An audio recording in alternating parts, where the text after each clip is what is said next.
கால் மார்க்ஸை படித்தவங்களும் லெனினை படித்தவங்களாகவும் இருக்கக்கூடியவங்களாக தன்னை சொல்லிக்கக்கூடிய இந்த திமுகவினர் எப்படி ஒரு ஊழலற்ற ஆட்சின்னு சொல்ல வராங்களா இல்லை இதெல்லாம் just I will accept and move ஆன்னு சொல்கிறாங்களா? அது என்னன்னே தெரியல. இந்த மக்கள் எப்படி தான் ஐ டோன்ட் அண்டர்ஸ்டாண்ட் அப்படின்னு அப்படி பேசுகிறாங்க. ஆனால் அவங்க எப்படி இதை அவங்களுக்கு அந்த திமுகவின் ஊழல் ஆட்சிங்கிறது கண்ணுக்கு தெரியலையா? இவ்வளவு பெரிய புரட்சி நடந்தது, அரசியல் புரட்சி. இப்போதான் வைகோ சொல்றாரு, ஐயோ நானும் என் சின்னத்திலே நின்று இருக்கலாமே. இல்லைங்க, டூ லேட்.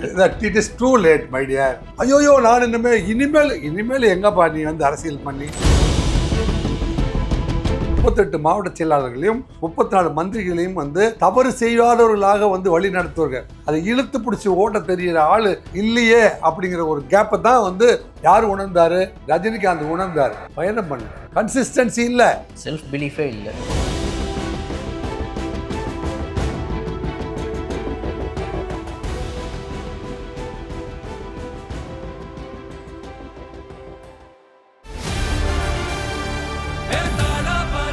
மக்களுக்கு நல்லது பண்றதுக்கு அரசியலுக்கு வாங்கடா, கொள்ளை அடிக்கிறது கொலை பண்றதுக்கு அரசியலுக்கு.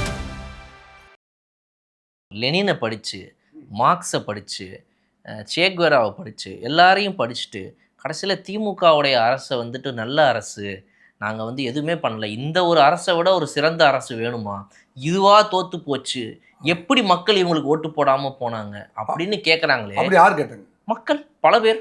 மக்கள் கேட்கல, திமுகவுக்கு ஓட்டு போட்ட அந்த ஒரு 1.25 கோடி ரூபாய் புத்தகங்கள்ல இத்தனை இளைஞர்கள் படிச்சுட்டான் அப்படிங்கறத புரிஞ்சுக்க, அந்த புரிய மறந்ததுனாலதான். இல்ல அதாவது லெனினையும் கால் மார்க்ஸ் அவர்களையும் கோடிட்டு பேசுறவங்கள யாருன்னு பாத்தீங்க அப்படின்னா லெஃப்ட் விங் ஐடியாலஜி கொண்டவங்களா தான் நிறைய பேர் இருக்கிறாங்க. ஆமா, இது கம்யூனிஸ்ட்ல இருக்கிறவங்களா இருக்கிறாங்க, இல்லைன்னா திமுகவில் இருக்கிறவங்களா இருக்கிறாங்க. அவங்க தான் இந்த தோல்விக்கு அப்புறமா கால் மார்க்ஸ் என்ன சொன்னார் என்றால், hero worship is the beginning of the end of a society அப்படின்னு சொல்லி அந்த ஒரு கோட் எடுத்து இந்த மாதிரிலாம் சோஷியல் மீடியாவில் நிறைய கடந்த ஒரு 25 நாட்களாக பகிர்ந்துட்டு வராங்க.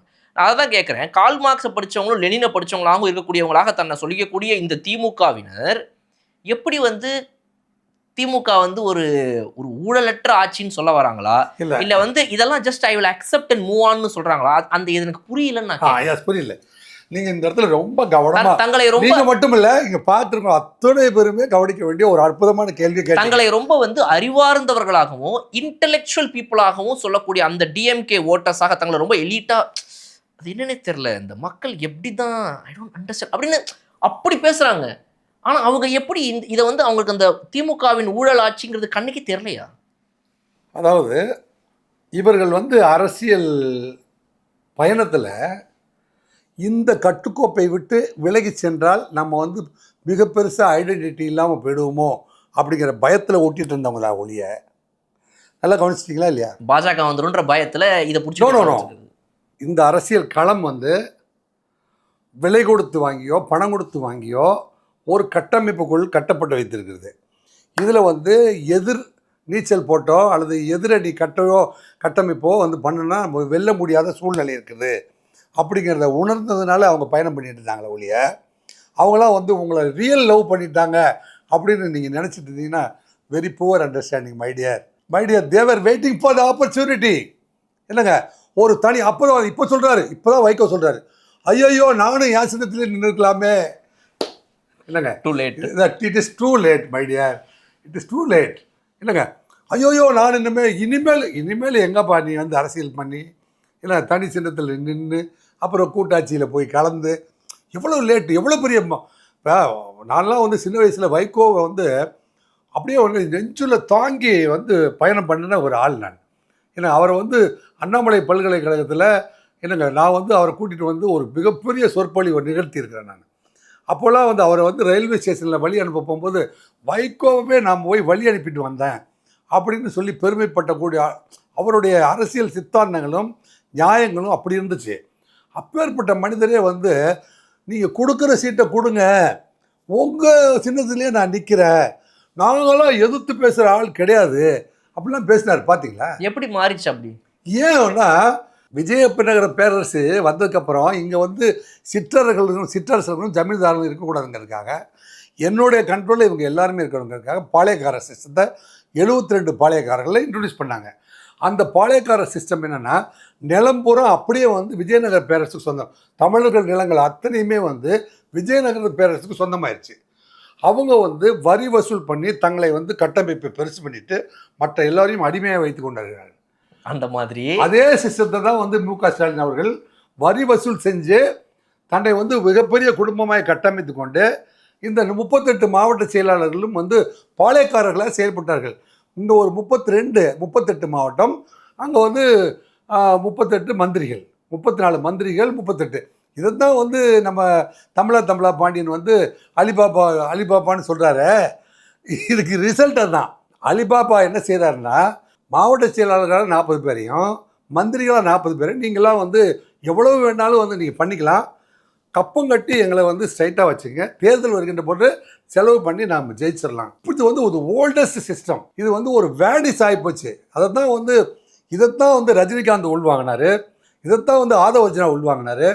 இது வந்து இந்த oldest system swiped by the educated people.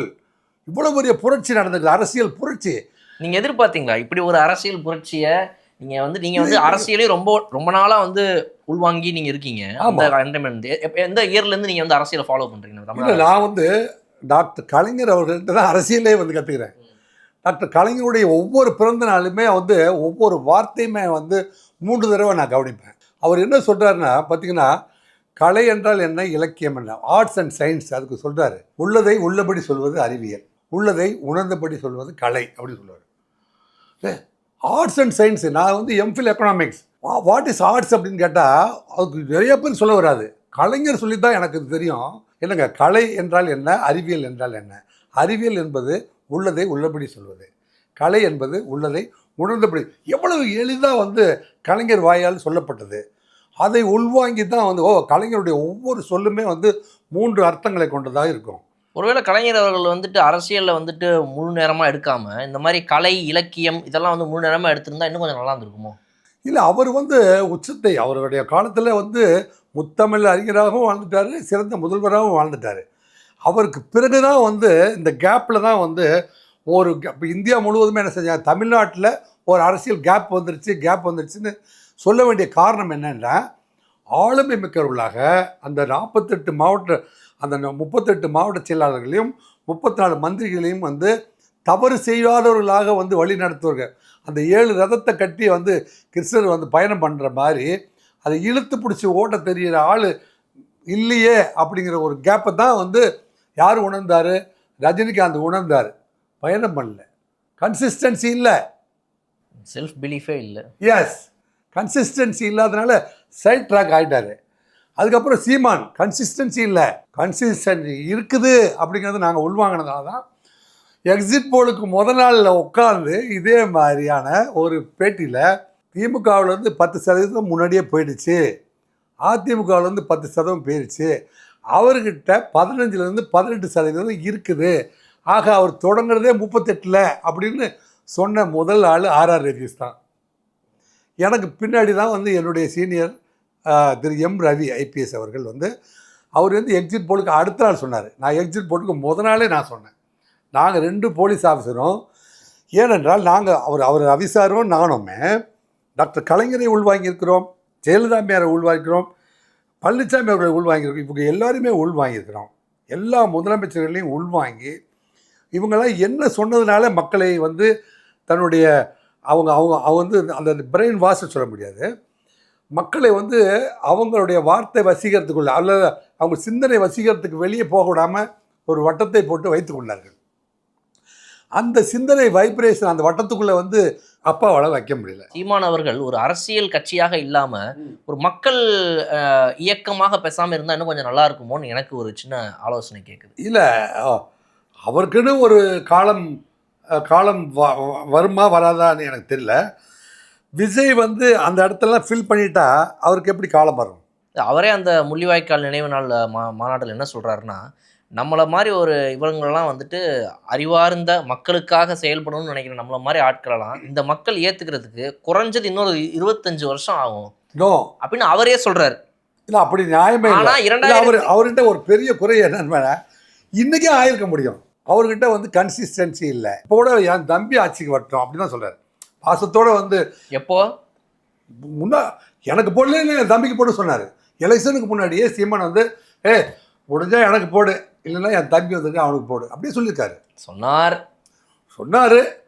சரி சரி ஜெய் அதை விட்டுருவோம். பொதுவாக என் மனசு தங்கம், போட்டின்னு வந்துட்டா சிங்கம் அப்படின்னு சொல்றாருங்களே. சரி, அதை விட்டுருவோம். அதில் வந்து சீமானுடைய தம்பிகள் சில பேர் வந்து தவறான வார்த்தைகளை பயன்படுத்தியிருந்தாலும் சீமானை பொறுத்த வரைக்கும் அவர் வந்து உங்கள் வீட்டுக்கு வந்து நான் ஆசீர்வாதம் வாங்குறேன்னு சொன்ன உடனே அவர் வந்து அவர் கைகளும் அவர் கண்களும் கைகளுடைய நடுக்கத்தையும் கண்களுடைய இயக்கத்தையும் நீங்கள் வந்து பார்த்துருப்பீங்கன்னு நினைக்கிறேன். அதையும் பார்த்தேன். அது முடிச்சுட்டு அடுத்த நாள் மே 18 முள்ளிவாய்க்கால் நினைவு நாளில் போயிட்டு ஒரு நடத்தின மாநாடுல விஜய் அவர்களை பற்றி என்னென்னலாம் பேசினாருன்றதையும் பார்த்தேன். அவர் வந்து இப்போ ஏன் வந்து அவர் ஜெயிக்கலை அப்படிங்கிறதுக்கு நீங்கள் சொன்னதெல்லாம் காரணமாக இருக்கலாம். வெற்றி அப்படிங்கிறது வந்து ஒரே நேர்கோட்டுக்கான பயணம். யாரெல்லாம் தோல்வி அடைஞ்சாங்க அப்படின்னு பார்த்தீங்கன்னா, கன்சிஸ்டன்சி இல்லாதவர்கள், ஒரே கொள்கையை தொடர்ந்து கடைபிடிக்காதவர்கள், இவங்க வந்து காலப்போக்கில் வந்து அவங்க தோல்வி அடைந்து விடுகிறார்கள்.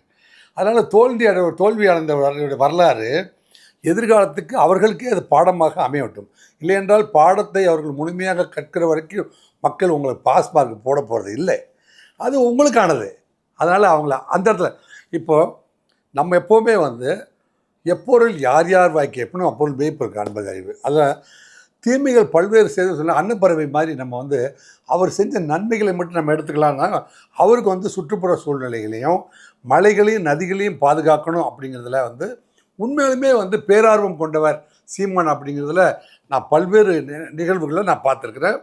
அந்த பதிவுகளை நான் இப்போவுமே வரவேற்கிறேன். நான் அந்த பதிவுகளை தளபதி விஜய் அவர்களும் வந்து கடைப்பிடிப்பார் அப்படிங்கிறதையும் நான் கருதுகிறேன். நன்றி சார்.